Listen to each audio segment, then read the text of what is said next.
In this lesson, we're going to talk about alarms. The Android operating system has alarms to allow you to schedule your application to be run at some point in the future. When an alarm goes off, it automatically starts the target application if it's not already running. And in fact, we'll see that it will start the application in a particular intent.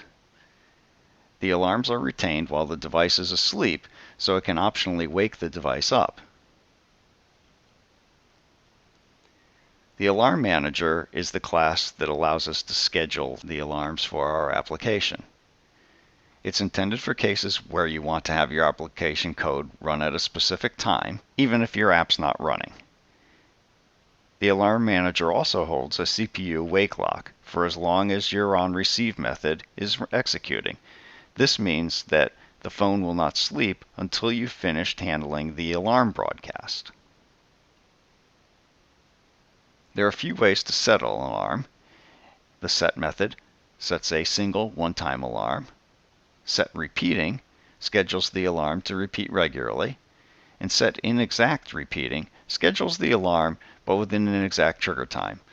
Basically, it means that the alarm will repeat every hour but not necessarily at the top of every hour. So it can give you essentially a regular interval but not necessarily an exact time. There are a few alarm types. The alarm types describe how the schedule is determined. The elapsed real time is in milliseconds since boot, including any sleep time that the device has had. The elapsed real-time wake-up is the same, except it will wake the device up when the alarm goes off if the device is asleep. RTC is a real-time clock, and it will use the clock time. RTC wake-up is again the same as the regular RTC, but it will also wake up the device up. There are some predetermined constants for the intervals, but you can also specify your own exact time interval. Here's a small bit of sample code, and in this code we're first creating an intent with our type of activity. So what we're saying is when the alarm goes off, we want it to run the alarm activity. So we've created our own little local intent.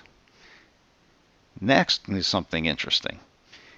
We create a variable called source, which uses the pending intent to get a service.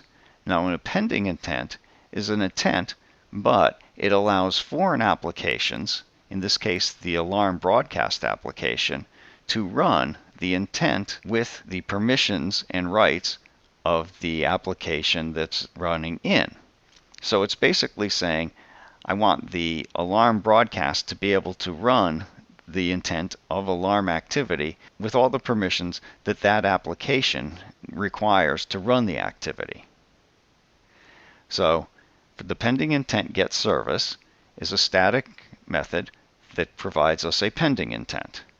And we pass in this application's context and the intent that we're going to be using. And update current just indicates that we're going to update the current state of the application if it happens to be running, as opposed to rerunning it from start. There are some other flags that you can use. Then we finally create an alarm manager, and we set the alarm in this case to use the elapsed real time with a period and calling it with that source. So that's how to set your application up to use an alarm.